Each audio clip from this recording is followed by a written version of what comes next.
Well, good evening or good afternoon or whenever you're watching this show, and welcome to another episode of the Northern Berkshire Retirees Club. If you live anywhere in Northern Berkshire, Or Southern Clarksburg, Vermont. I'm getting there. Oh, I'm getting there. He's getting there. Now you made me lose my place. Okay, Clarksburg, North Adams, Adams, Williamstown, Cheshire, Savoy, Florida, Monroe, or in southern Vermont in Pownell, Reedsboro, and what's the third one? The other place. Yes, the other place. It'll come to me eventually. But if you live in any of these communities and you are of retirement age, whether you're a man or a woman, you are welcome to come and join the Northern Berkshire Retirees Club. We meet the first Thursday of each month at 10 a.m. At the Mary Spitzer Center. And my guest today, if you want to call him that, is Roger J. Urban. Good afternoon, Paul. Good afternoon, Roger. So why don't you, I know you love to talk. Just thrilled. Yeah, why don't you tell us what attracted you to the Retirees Club? Well, that's a good question. I got word that the club was forming. I don't remember how exactly, and I wanted to know a little bit more about it. So they said they were having their first meeting on such and such a date. So I decided I was going to attend, and I kind of liked the idea, and it was a good meeting and good people. So I joined. One of the first members as well. Stamford. Yes. That's the town we were That's trying to the think town. of. And I've been a member ever since. And I think it was it you that got me into it? Yeah, I think it was. I was the past president, you know, and we were always looking for good members, male or female. And at the time when I joined, we had no female members. Now we have, I believe, 4 or 5. I think more than that. Do we? Maybe 6 or 7. Oh, well, that's great. Oh, I must have missed a couple then. But it's open to everybody who's of retirement age. Now, do you have to be retired? The answer is no. But you have to be, you should be of retirement age. And I guess we'll say maybe 50 and above. You know, good bunch of people. We've grown a lot since I first joined. I think we've added maybe 10 or 15 new members since I joined. And it's a good bunch of people. We meet once a month. We do have a couple of other, how do I want to put it? A couple of other functions that we do. We usually have a sit-down dinner once a year. That's usually our Christmas dinner. And then we have a summer picnic, which is always a lot of fun. And it's good bunch of people. Everyone gets along. We haven't had any kerfluffles, so to speak. Membership is good. Up until recently, it was all male. When I joined, it was all male. And we finally got some ladies to join us. And Now, of course, some of them are wives of male members. right, but they are retired or retirement age. Nonetheless, we now have a pretty diverse group. And it's a good organization. We have a number of functions that we do each year. We have a a spring luncheon. We have a picnic in the summer. Yep. And then we have, of course, a Christmas or holiday luncheon, I would say. The dues are quite reasonable. $15 a year. Yeah, Can't say fairer than that. right. And we do have a kitty for the coffee, coffee and donuts, as we provide a coffee and donuts or some kind of munchie for every meeting. And it's whatever anybody wants to put in the kitty. Yeah. Usually a And buck and a we buck. also have speakers We that try come to have, in. And sometimes we also have members who tell stories that would be of interest to the group.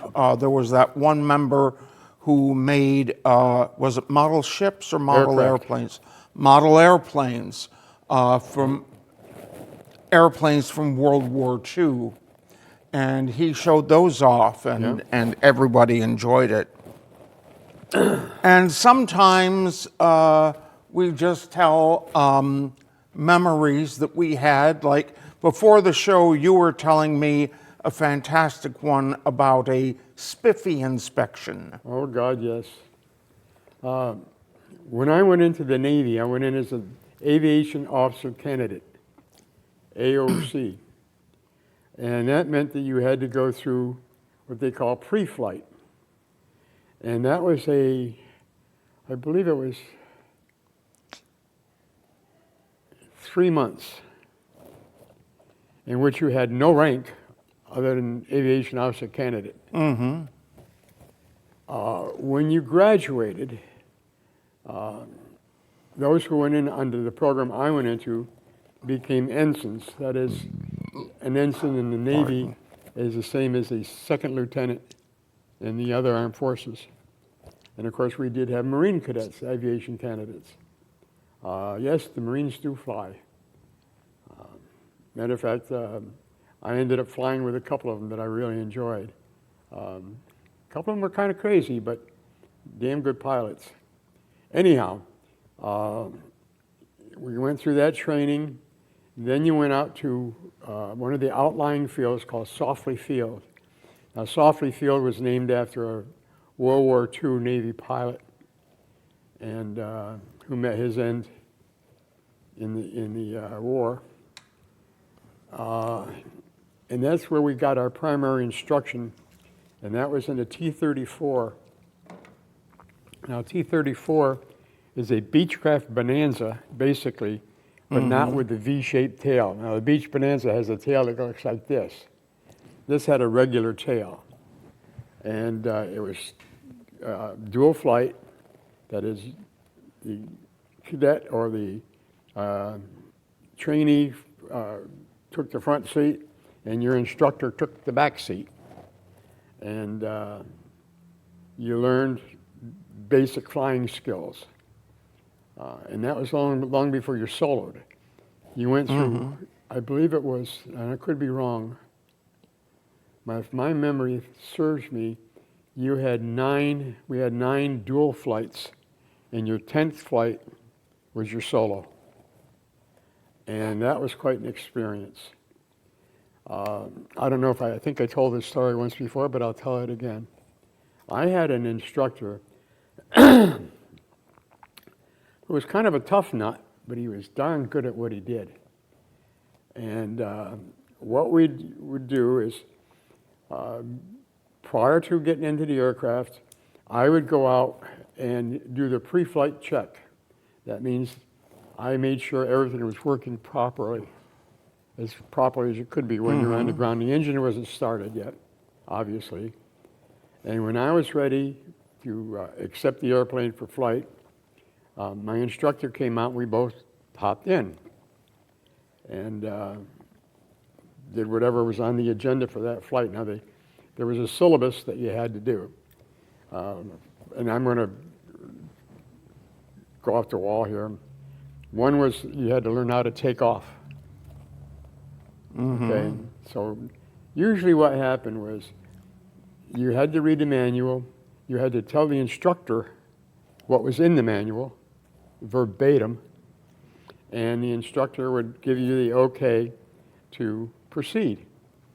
Well, I did pretty good in that part of it. The initial flying skills were, I enjoyed them, and I did well. And of course, I expect you also had to learn to land. Oh, of course, that was part of it, yeah. And you also had to learn another thing too, and it's landing in a crosswind. Ah, See, normally when you land, yes. you land into the wind. You take off into the wind. But when you have a crosswind, it's a little bit different, okay? If the wind is blowing from your left to your right, that means what you do is you dip your left wing slightly. So the plane isn't flying level, it's flying like so. And that allows it to get up into a normal way. Well, that was fine. Then you get into aerobatics, and you learn how to do a loop, and you learn how to do all kinds of stuff. So, my first dual flight after my solo with my instructor, he says, okay, Urban, give me a loop. So now in the Navy, you just don't do the maneuver. It has to be done going in at a certain airspeed, coming out at a certain airspeed, and it has to be exact, or you get jumped on. Now, my instructor, we had some that were screamers, always yelling into your ears, because you've got a line that goes to the back seat. Well, he wasn't one of those, but he could give you a rap on the back of the helmet. He had a knee board, and he'd crack you on the back of the helmet with it. Okay. So, I forget what I was doing. It wasn't a loop, but it was a maneuver. And you have to come out at a certain airspeed or you didn't do it correctly. Well, I came out a bit fast. And all I heard in my earphones was, Urban, you're coming out too damn fast. You're going to kill both of us. I'm out of here. Well, I heard I'm out of here pretty darn clear. So I popped the canopy back, unbuckled my seatbelt, my shoulder harness, tossed them out the side of the aircraft. Now, they don't leave the plane because they're attached. Yeah. But I tossed them out the side of the airplane so when you jump, you don't get snagged up on them. And I got it into a crouch on the seat with my hands on the outside of the airplane, ready to jump. And I look in the back seat, and there he is, my instructor.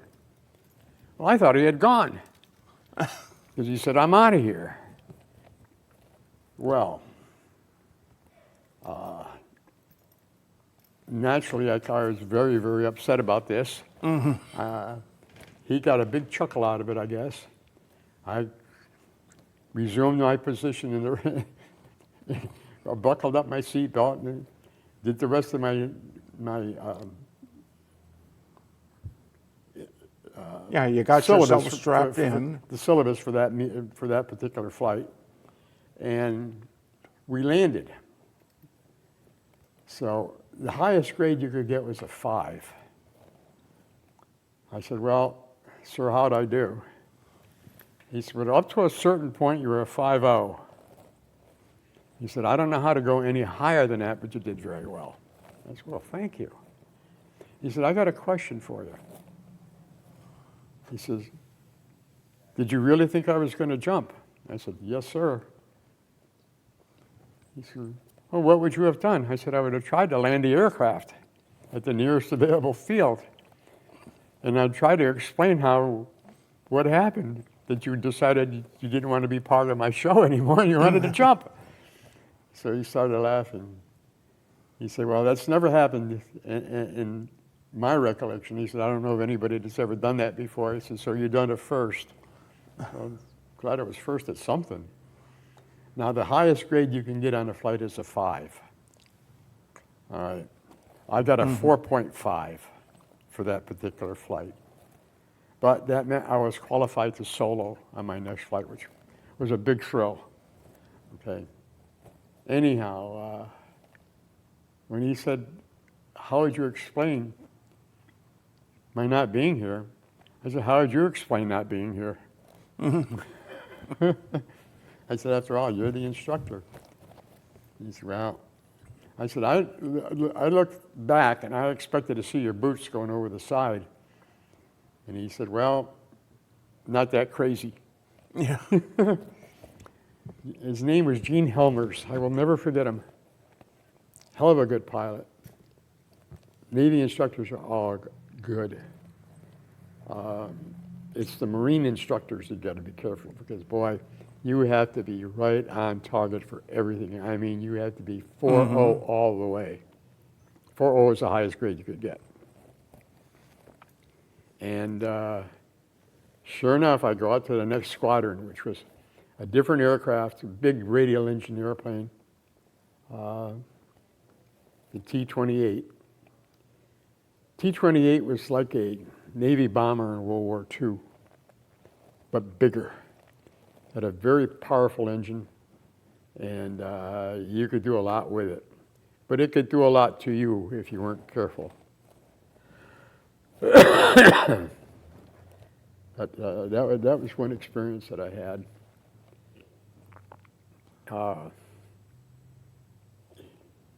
The next guy I had for a check flight was a Marine, and I don't know what I did wrong, but I got a crack in the back of the helmet with his clipboard, which didn't make me too happy.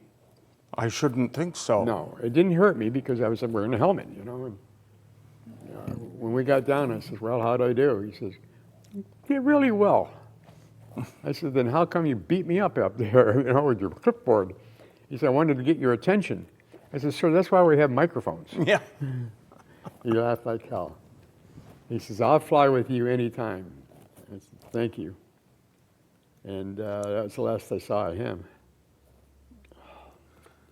But the hairiest thing was my first carrier landing. I mean, that's... Oh, yes. That's...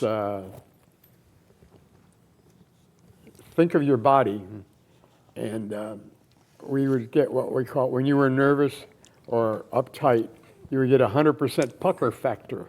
Now, I'll let you think about where the pucker was. I have a pretty good idea. Yes, indeed. Yes. Yes, indeed. Well, your first landing is not arrested. I mean, it doesn't stop the aircraft. You hit the deck, and then you go right through full power and take off again and go around again. So your second one is an arrested landing. That means that you drop the tail hook, and it catches the big cable that goes across the deck. There are 5 of them. And you're graded on to which cable you catch, because that means if you catch the number 3 wire, I think it was number 3, maybe it was 4, I'm not sure, I don't remember anymore. That was a perfect landing.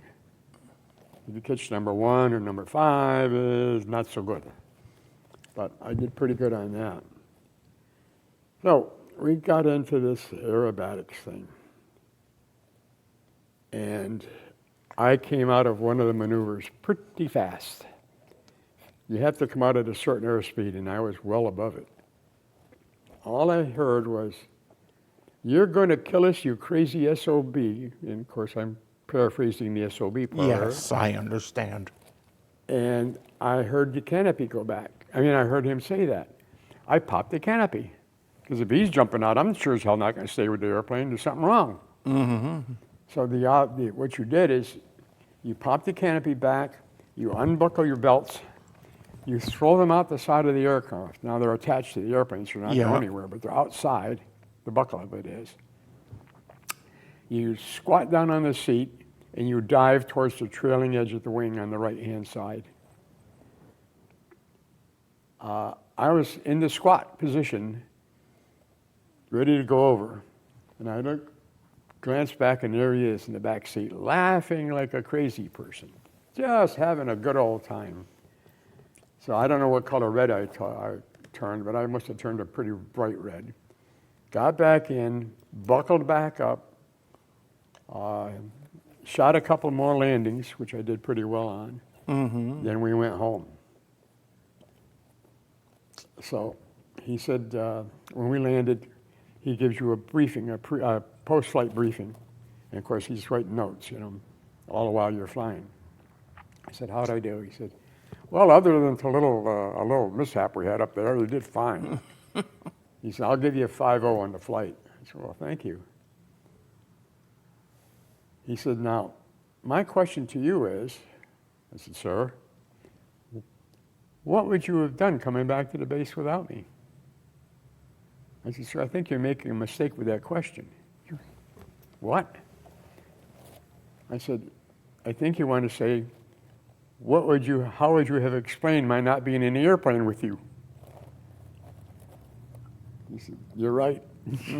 He said, I would never gotten over that one. He said, I would not be flying with people anymore. He was a good guy, Gene Helmers. Never forget him. Well, what you said about the carrier landing the first time you Oh do boy, yeah. it being scary, it reminds me of the first time I directed in college.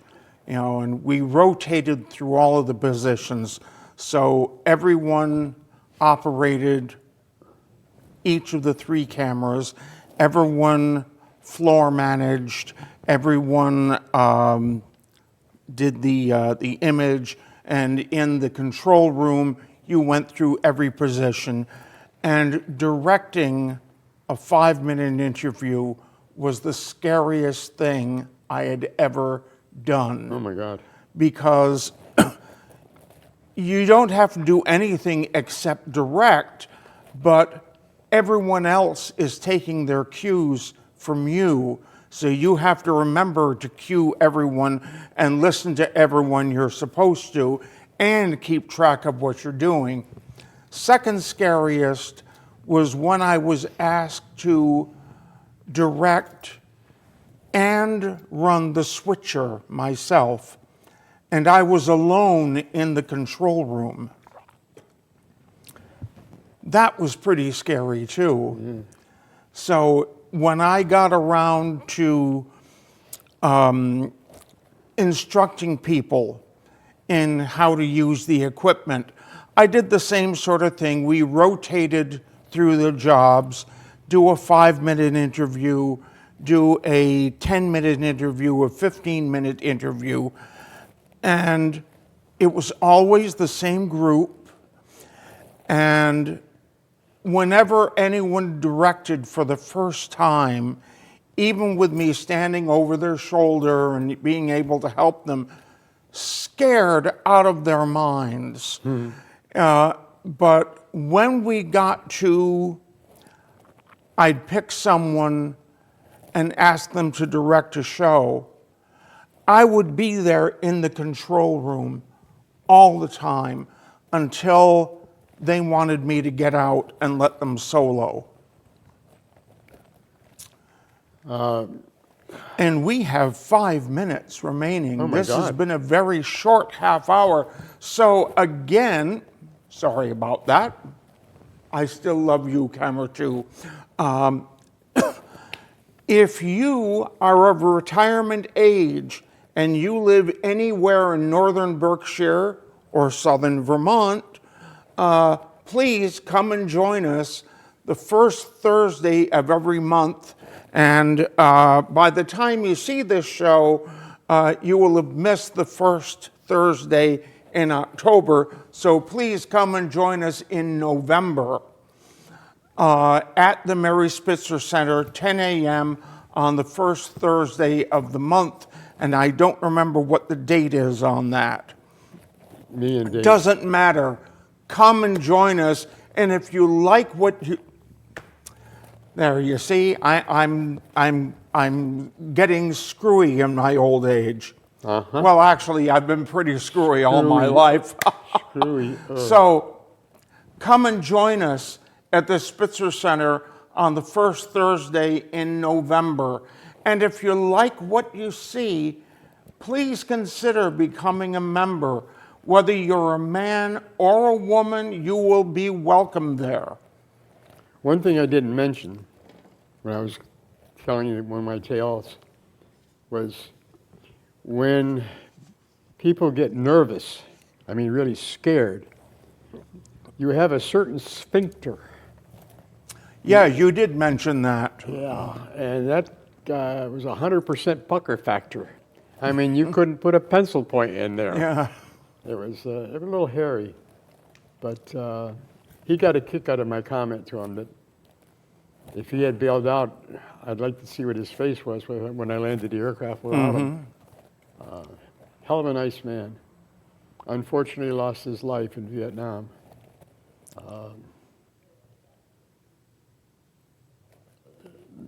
The instructors, for the most part, were good guys. We had one Marine that was a real jackass. He loved nothing better than to harass the students.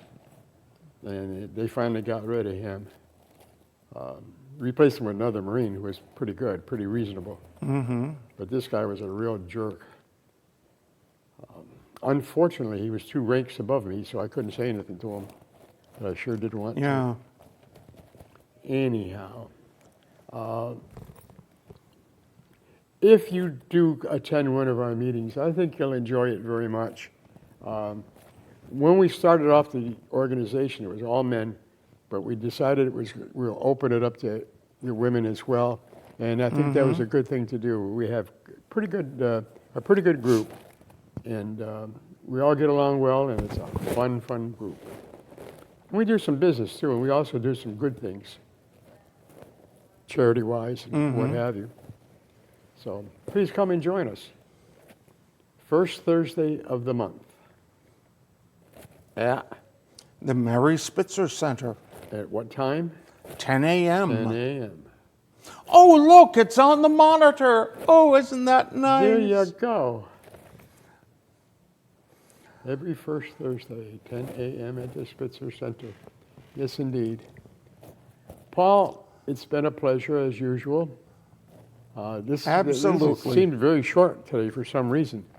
Well, yeah, you had a good conversation going, and it really eats up the time. Yeah. So we have 1 minute remaining. So thank you for watching. Seconds. 53. All right.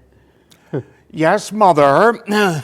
So thank you, Nicole, for directing. Yes, thank indeed. you, Dave, for helping her. Thank you for watching. Yes, both of you. And we will see you again next month here on the Northern Berkshire Retirees Club. Please consider coming to one of our meetings, and definitely please consider joining. Thank you very much. Bye-bye.